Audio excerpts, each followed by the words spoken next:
Bizarre Brain Comics.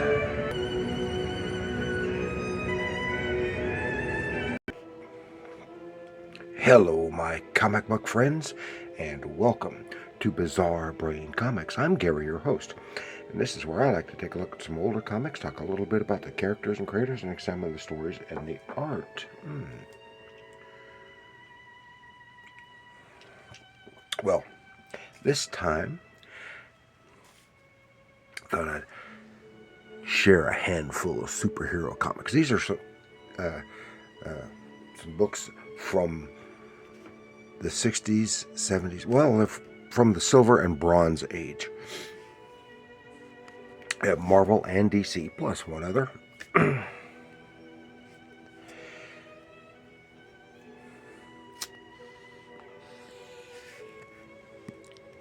So, let's start taking a little look.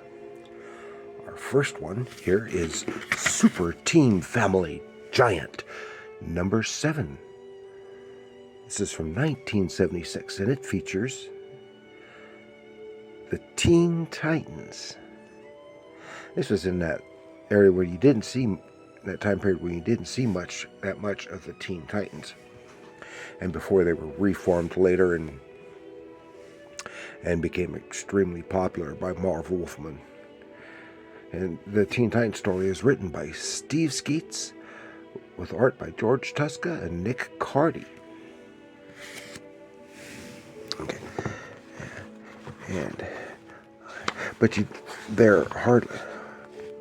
It's very little. You can see Nick Cardy's style in the inks, but it doesn't change or hinder the natural style of penciler George Tuska here. To order is to destroy, and I think this is mostly an undercover type story, because you don't see much. That's a great shot of Kid Flash. And zoom. That's really nice. And because you don't see much of the characters in costume. This is a time when Wonder Girl was dressed different. Here she's in this red skirt outfit. Keep getting ads. But in an ad in here, where did I see it? There's I don't know. There's an ad in here someplace for another. There it is. Thing with Teen Titans, the man who toppled the Titans, coming in the first issue of the new Teen Titans magazine. I don't know that one. And here it's got in this ad, Wonder Girl is in her red spandex costume. It's the earliest that I have seen of her in that costume, instead of the classic red, white, and blue. So, and then it's followed up. Second part is a reprint story of The Doom Patrol by Arnold Drake and Bruno Premiani. And this is a reprint from 1964. It's some classic stuff. Robot Man, the Chief, and all. And it has an intelligent ape in it as well as this giant robot with a man in its head controlling it. There's Elastigirl getting wrapped up. She grows. I don't really know why they call her Elastigirl, because she doesn't seem elastic. But she just grows to become gigantic. Okay. Then we have another Super Team Family.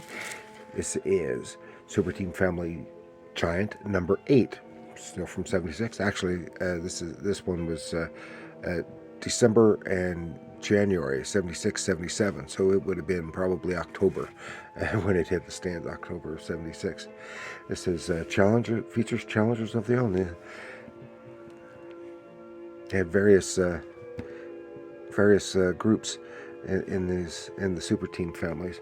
It said Challengers of the Unknown with us Another story by Steve Skeets, an art by Jim Sherman and Jack Abel. Of course, Jack Abel is who we know so well from Kid Colt Outlaw. But at this point in time, he was mostly doing that Devil's Paradise. He was mostly doing inking. You didn't see his pencils anymore. What's interesting in this one, it's got then President Gerald Ford, and it has. Why can I not suddenly can't think of his name? He was the Secretary of State under Nixon and Ford, and he just died last year, I think it was. Finally, he was in his 80s. He was 100 years old at the time when he died. What? I can't think of his name. I know him. I just can't think of his name right now.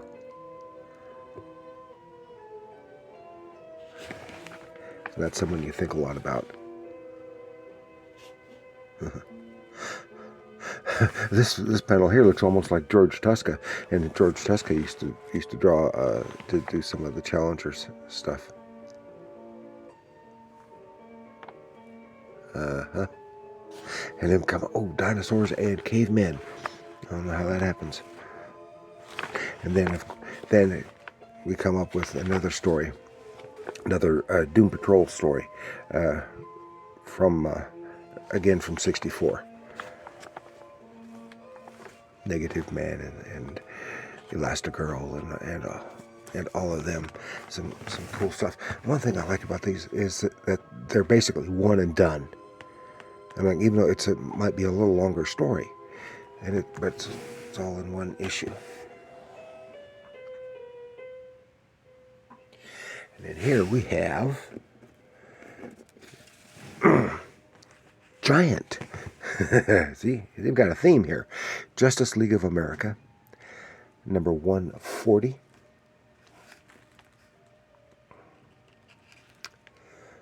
With written by Steve Englehart and art by Dick Dillon and Frank McLaughlin from '77. This is a new double-length thriller. And yeah, because world's greatest superheroes. Yeah, another team. This is what year was this from? Did I say? '77. And this has features the Manhunters. Remember the Manhunters, who were from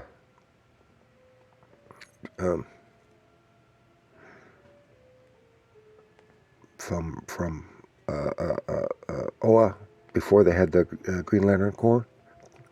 And this cover was by Rich Buckler and Frank McLaughlin. But the interior art is Dick Dillon. And I think this is one of the earliest things I've seen of the Manhunters. Weren't those Manhunters created by Jack Kirby? I don't remember.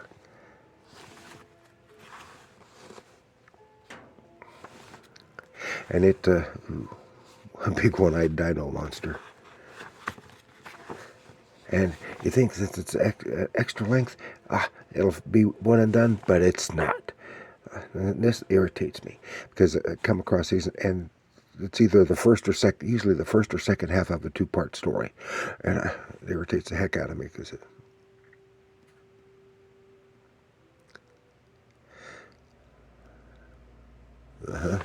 But it's continued, and it's, what is it?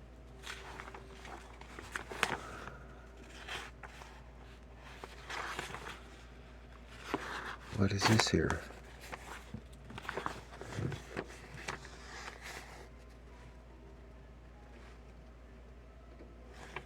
Huh.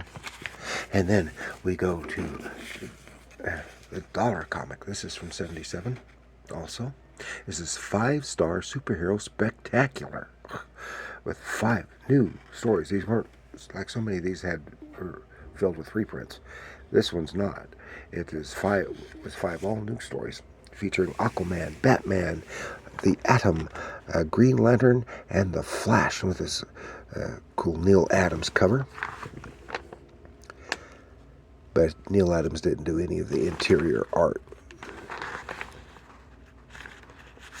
Just briefly show Irv Novick and Frank McLaughlin and How to Prevent a Flash. This is Flash Facts. This has got a female Flash. It's like the same thing happened to her. I don't know the story, because I probably haven't read it in ages. Then there's a Green Lantern story. Joe Staton, remember Joe Staton? Later did what's her name? Huntress, and did E-Man at Charlton, and he did he was a regular artist on the Green Lantern title at one time, if I remember correctly. Then we go to Aquaman, and this one is Jerry Conway writer, Dick Dillon and Jack Abel again. Aquaman. Then we have The Atom, The Telephone Tangles. Steve Stiles and Bob McLeod did the art, and Paul Kupperberg wrote it. And then we have, this has got some really cool art in it, a Batman story, and you seldom see those that aren't in Batman titles. The Dead on Arrival Conspiracy. Ooh, looks like a mystery. Yeah, mysteries. Martin Pasco with Mike Nasser and Joe Rubenstein. They did a really good, commendable job. I really like this period of. Looks like he's trying to do Neal Adams. Yeah, that. It looks like he's channeling his inner Neal Adams here.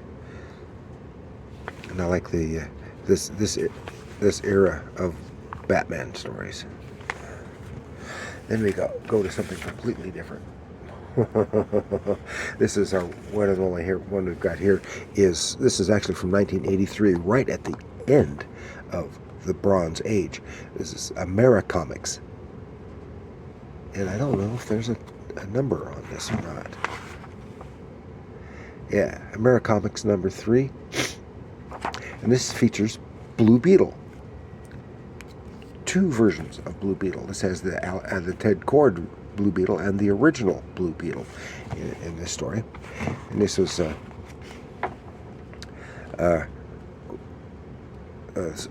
story in pencils by Rick Levins with inks by Bill Black. And of course, Bill Black was they were the people behind Americomics. So it's doing real good, and they were licensing these the Charlton characters for just a few issues of stuff. Here's the original Blue Beetle, and before DC bought them in, I think, '84. I think that's when it was, or later in '83. I don't remember. And then so this is the Ted Kord, and then it had that story was followed by an original Blue Beetle story, The Blue Beetle to Live Again.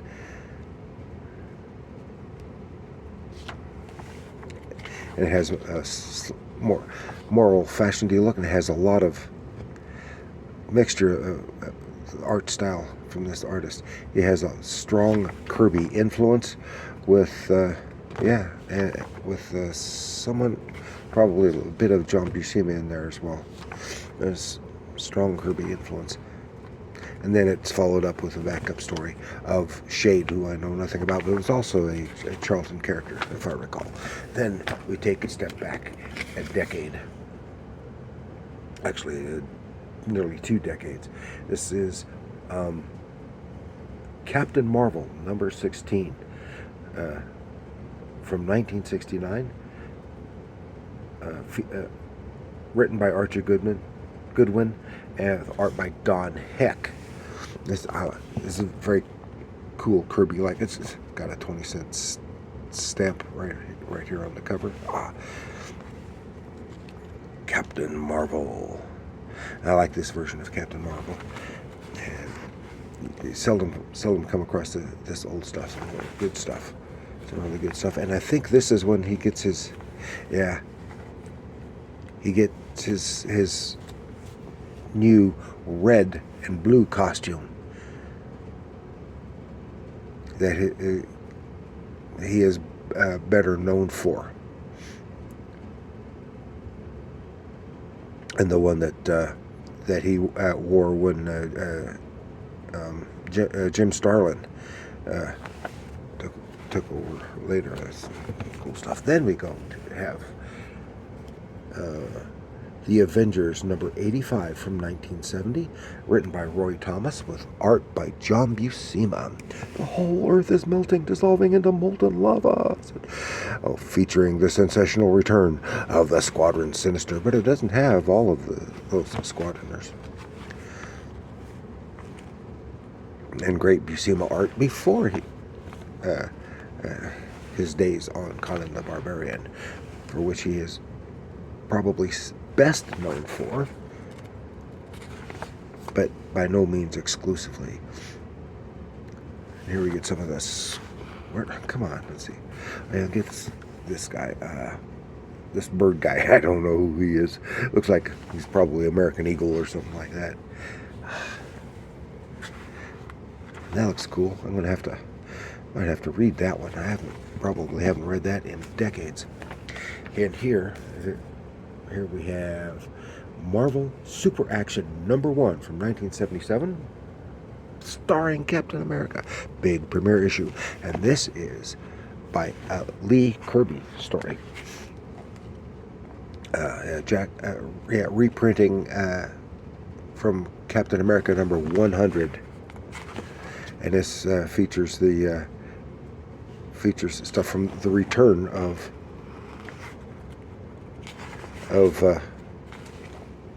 Captain America from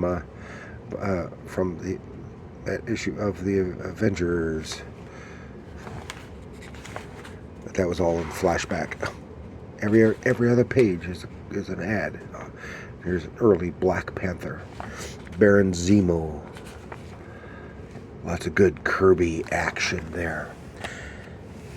But we're not done with the Kirby action. Oh, no, we are not. This is Marvel Superheroes number 27 from 1970. Wrong one. This is from 1977. Oh, I'm looking at the wrong one.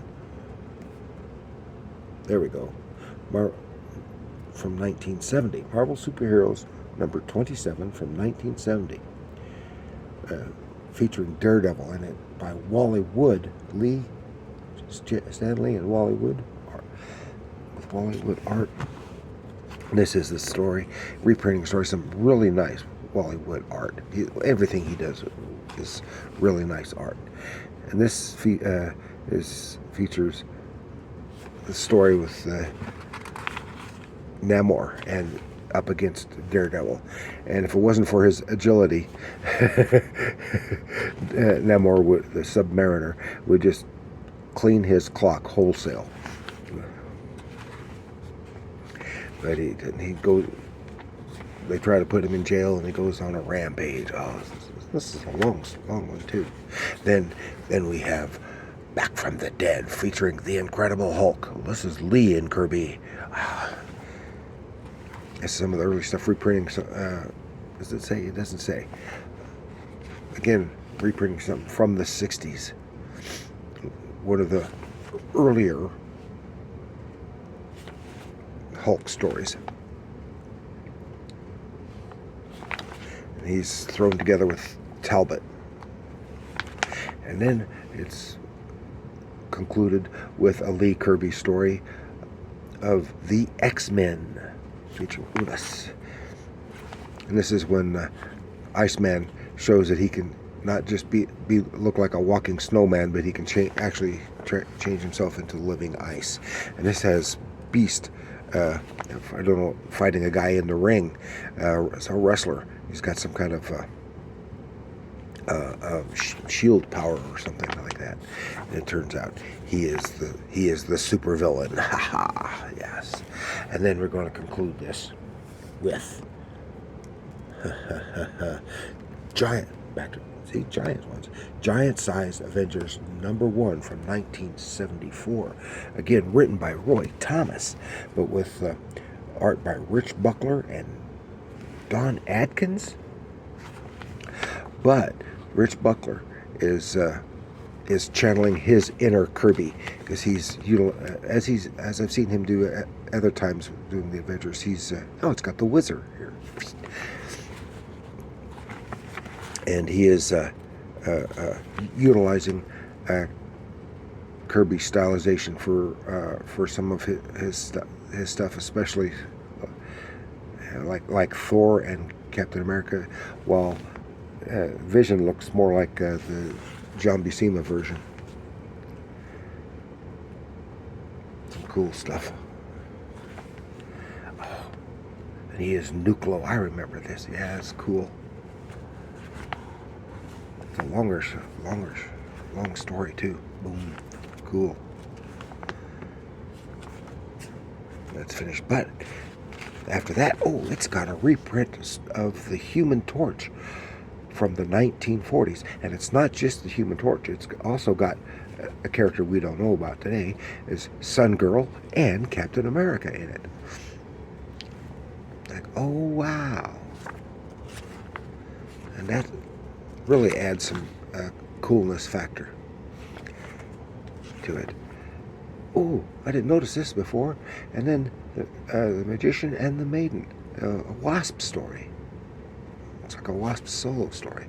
Stan Lee and Larry Lieber, the two brothers working together. And some good nostalgic bronze and silver age goodness right there, I tell you. So that's all I had to share with you this time around, and I hope you enjoyed that little trip, seeing some good old-fashioned comics. And I want to thank you for joining me. Please like, share, subscribe. Do leave your comments down below. Which of these books do you like the best, if any?